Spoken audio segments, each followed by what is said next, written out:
Actor Tom Felton, best known for his role as Draco Malfoy in the Harry Potter series, hasn't really been seen much in Hollywood ever since the series ended. As one of the breakout stars of the franchise, you would think that Hollywood would be trying to hire Tom for every role possible, but unfortunately for the actor, that isn't exactly the case. Though he has had a lot of success in earlier days of his career, things just haven't been the same in recent years, and there could be a number of reasons as to why that is. Today we're going to talk about the real reason Hollywood won't cast Tom Felton anymore. Too much pressure. I know that there are a lot of kids out there who dream of being the next big Hollywood star. A lot of actors begin their careers at young ages, and some of those child actors go on to be pretty big successes, but with that success comes a pretty big downside. Many former child actors have spoken out about their experiences of being in the spotlight at such a young age, and it doesn't sound like all sunshine and rainbows at all. This is one of the grievances that Tom Felton has with his career, and this could be one of the things that has held him back from the entertainment industry in later years. Tom has spoken out about the pressures of being a child actor, and a very famous one at that, since he was one of the stars of the biggest film franchises ever. Tom, when talking about his childhood, has said that he kind of resents the Harry Potter series and his part in it because he said that it robbed him of a normal childhood. That's completely understandable, since usually kids don't have to grow up in the public eye doing interviews, press conferences, and having paparazzi breathing down their necks. When Tom was asked about how he felt about the Harry Potter series coming to an end, he seemed a little bitter towards the films when he said that he was looking forward to it all being over and to having the freedom of not starring in films anymore because he hated his fame. Saying something like that might make Hollywood a little hesitant about hiring someone who hates their craft and what comes with it. Continuing on about his feelings towards the films and the part he played in his success, Tom told the Daily Mail, quote, "One thing that people keep on saying to me is that the wealth and fame must have made up for missing out on my childhood. But the idea of money putting a price on your childhood is ridiculous. To me, fame is not a positive thing. The idea of being famous is a lot better than the reality. It's fantastic when you go to premieres and people cheer for you, but it's not real." End quote. His resentment towards everything might have hurt his career in the long run. Career change. Usually when an actor gets out of one project, they start looking for the next big thing, that next big thing normally being another show or movie. But this wasn't exactly the case with Tom Felton. When his fellow Harry Potter castmates wrapped up their time in the franchise, Daniel Radcliffe moved on to Broadway and indie films, Emma Watson went to college, became an ambassador for a number of projects, and continued acting, but for Tom Felton, his next career move after Harry Potter was moving on to music, specifically rap. Yeah. He decided to leave the world of acting behind and got into the music scene, and in 2011 he announced that he had actually signed a contract with an indie label to produce some hip-hop music. Speaking out about this new part in his life, the actor said, quote, "I was thinking of doing some N-dub style stuff. I'm looking to get into the grime rap UK scene." End quote. He continued saying that he was really doing this to change his image. This really goes hand in hand with what he said about resenting his image as an actor and everything that came with it, so again, these comments and sudden career change certainly didn't help him out in Hollywood. What really sucked about this huge career change for Tom was the fact that his music never quite took off. Some songs had hit the public circuit, but not enough to really say that he found his next career path.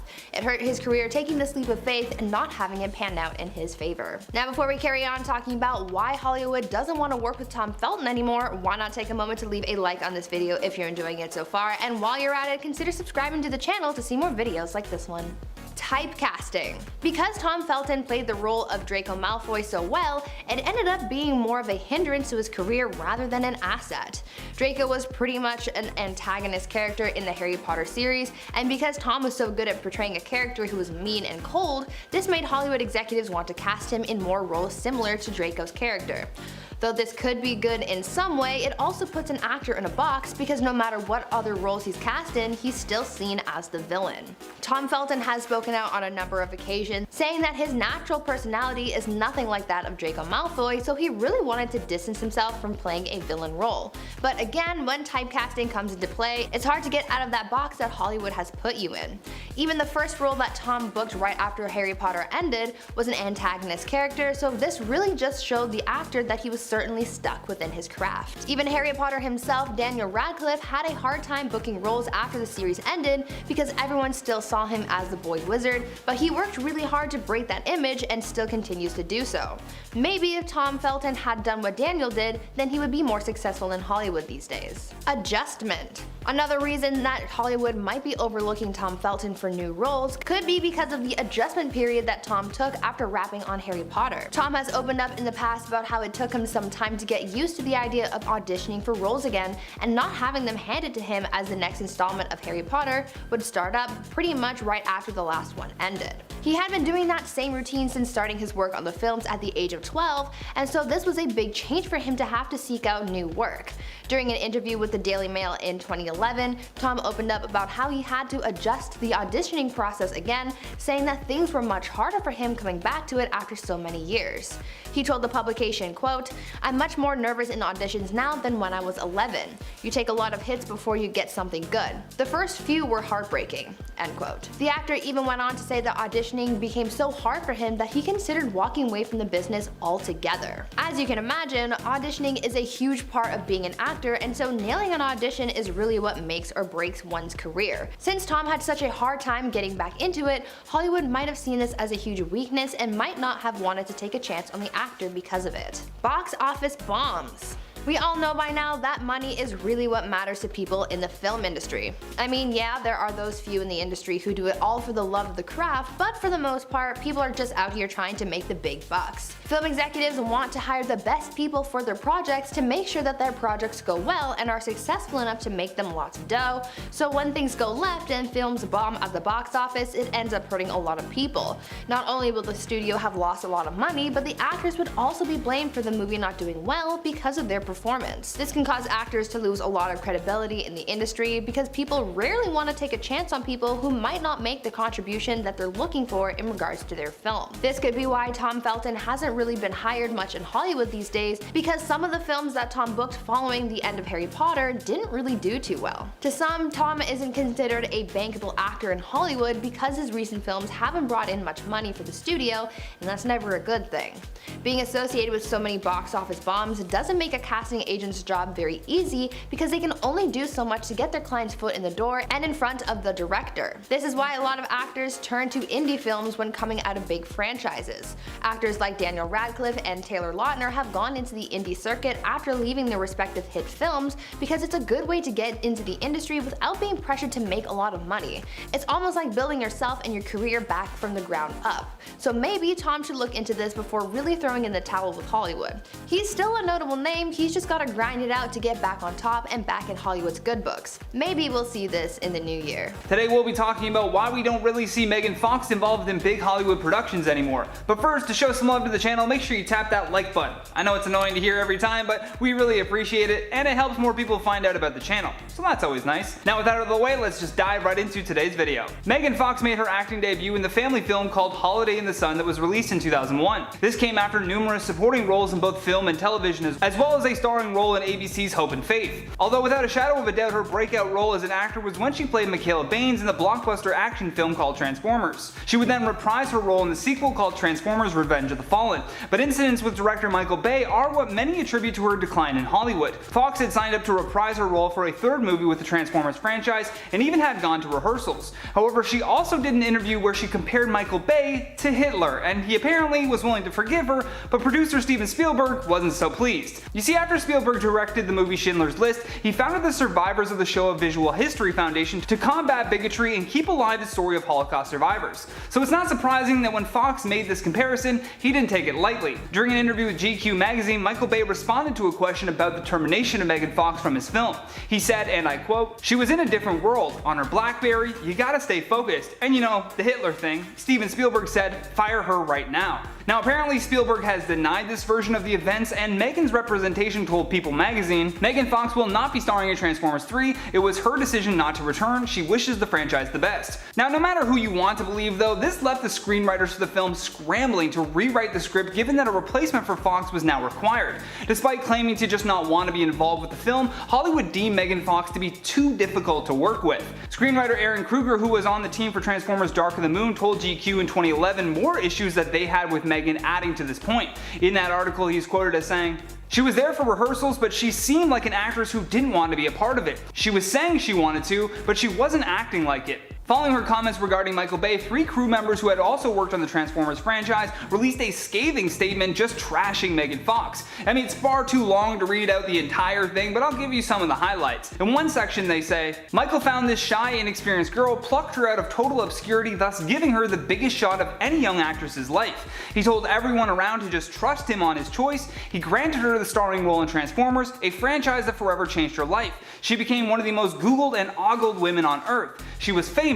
She was the next Angelina Jolie. Hooray! Wait a minute, 2 of us work with Angelina. Second thought, she's no Angelina. You see, Angelina is a professional.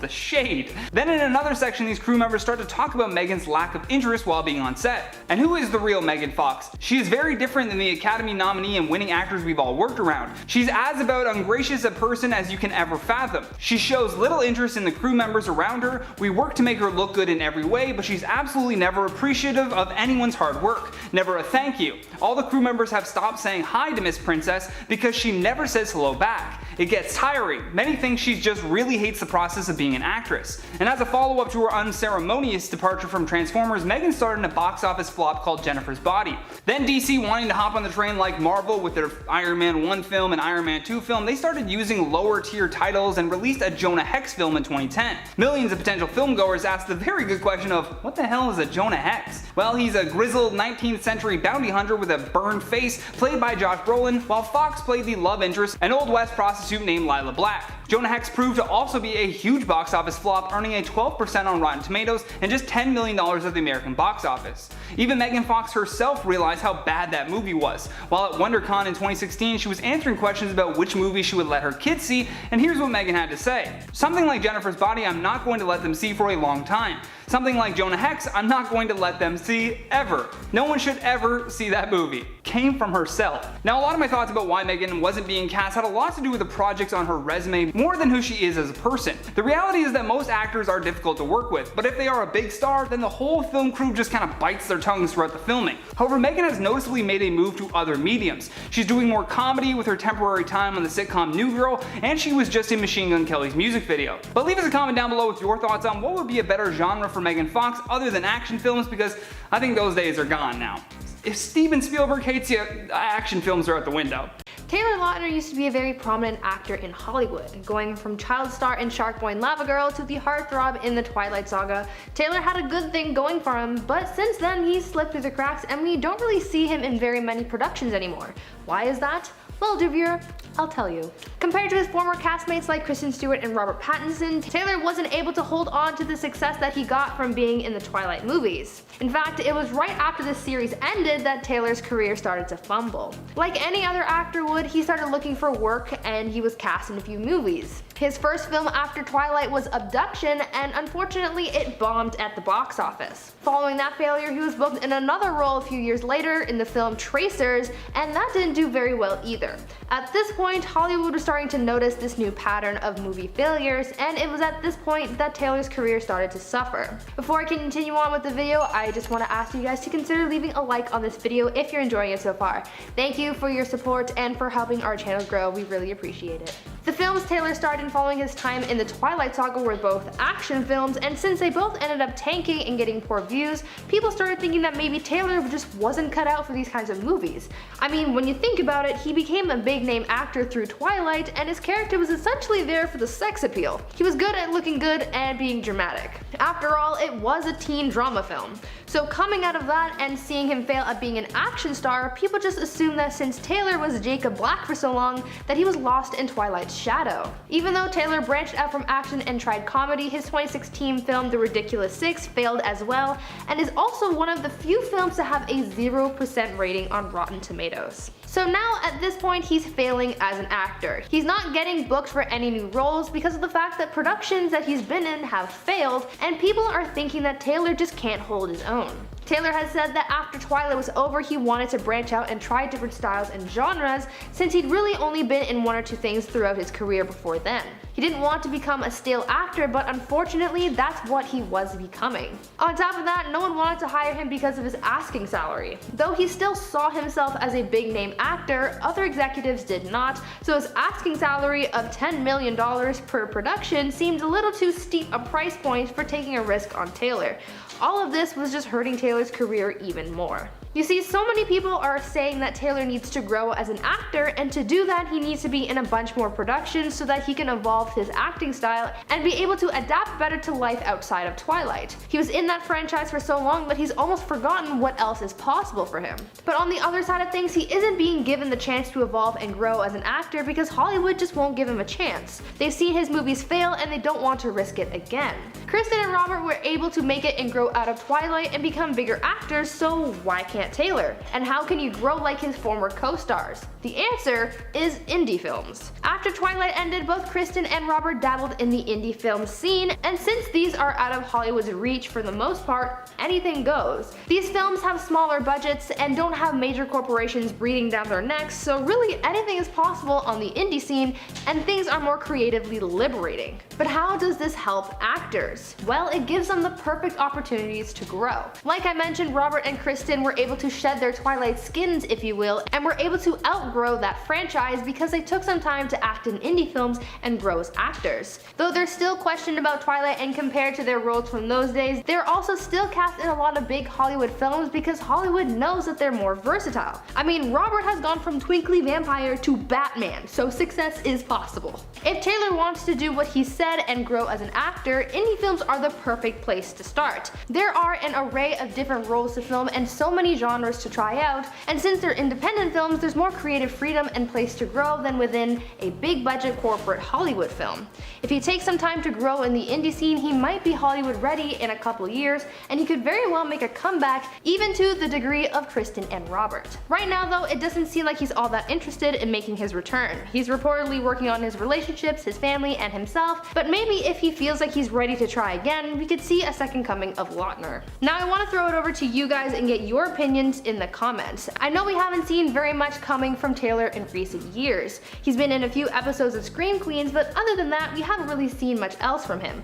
Do you guys think he can make a comeback, especially if he tries indie films like I had suggested? There have been so many other Twilight actors who were never really able to pick up on their fame since the saga ended, so do you think that Taylor can do it? I know he's had some movies tank in the past, but I don't know, I just feel like he wasn't given a fair chance. Hollywood saw him as a goldmine of potential at first, but later on when things didn't pan out, he was basically just dropped. But I feel like Robert and Kristen were given a better chance because they were slightly more famous and likable in the industry. It's all just speculation in my own opinion, but let me know your thoughts on the matter. I would personally love to see Taylor make a comeback, and not as the guy with the muscles, but in a real meaningful way, you know? Also, he could have used the Shark Boy and Lava Girl reboot to make a comeback, but he didn't. He turned it down instead. Does this mean that he's done with acting?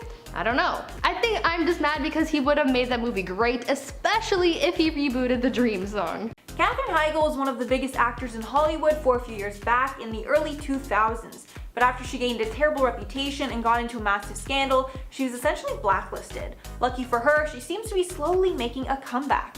I'm Mackenzie, and today I'm going to be breaking down what happened to Katherine Heigl's career and why she might be making a comeback. Katherine Heigl was introduced to the general public when she was cast as Dr. Isabel Stevens on Grey's Anatomy in 2005, and she was quickly considered the breakout character. And even though the show made her a star, it also caused her downfall. Then in 2007, she starred in rom-com hits like Knocked Up alongside Seth Rogen. Then that same year, she won an Emmy for her performance on Grey's, winning the Best Supporting Actress Drama Award. Then she starred in rom-com 27 Dresses, which was a huge box office hit. And because of all of this happening in a short time, she became a bona fide celebrity, a regular on Hollywood's sexiest lists and magazine covers. In 2008, she was even voted the most desirable woman, according to AskMen.com. That same year, she was primed to win the Emmy again for her role in Grey's, but she made one entitled move and it cost her whole career.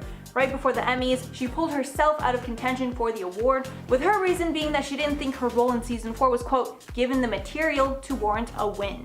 Saying in a statement, quote, I did not feel I was given the material this season to warrant an Emmy nomination, and in an effort to maintain the integrity of the Academy organization, I withdrew my name from contention. In addition, I did not want to potentially take away an opportunity from an actress who was given such materials. And obviously, a move like that is not only ridiculous, but also incredibly shady towards the show's creator and writer, Shonda Rhimes, as well as everyone else on the show.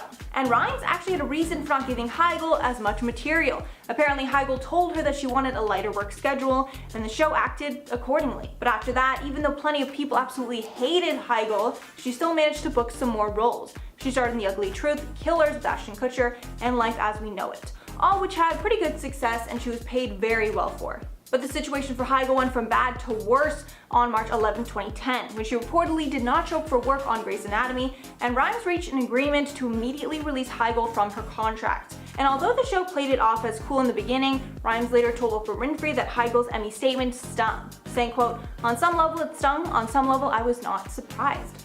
Adding, quote, "When people show you who they are, believe them. I carry that with me a lot. It has served me well." Then even admitting to The Hollywood Reporter later on in 2014 that Rhimes has a, quote, "no policy."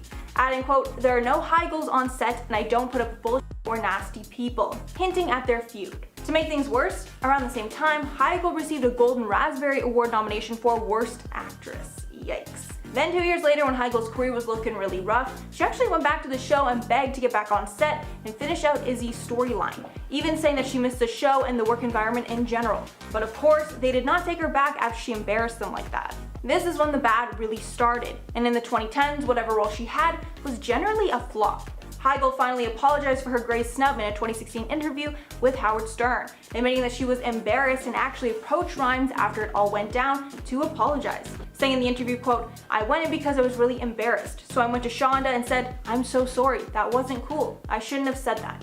And I shouldn't have said anything publicly. But at the time, I didn't think anybody would notice. I just quietly didn't submit and then it became a story. I felt like I was obligated to make a statement.'" But after some time in the dumps and showing remorse for her bad actions, it seems that Hollywood has given her another chance. This came in the form of Meghan Markle leaving Suits to get married to Prince Harry, with Heigl taking Markle's spot. Heigl was cast as Samantha Wheeler in season 8 of the hit show, saying it all happened because she was obsessed with the show, and even contacted the creator to see if there was a potential that they could collaborate. And luckily he needed someone for the show and ended up casting Heigl for the role. And when speaking about the role, she said, quote, "I am playing one of the most interesting and bad women I have the opportunity to play." But that's not all. She was also cast in Firefly Lane, a Netflix series based on the novel by Kristen Hanna. So after all the drama, it seems like she might be making a comeback once again. And all fans can hope is that she learned her lesson and will not squander the new opportunities that she has been given. So that's all for the video, guys. Let me know your thoughts on Catherine. Personally, I always loved her as an actress and liked her in the roles that she played, but when I found out later about her being like a major diva, it definitely left a bad taste, you know? But from the Suits promos that I've seen, it seems like she's settling into the role really well, and I hope she can do the show justice, because it used to be one of my favorites, to be honest. But then, honestly, in the later season, it kind of went downhill. Just the, classic story of most TV shows.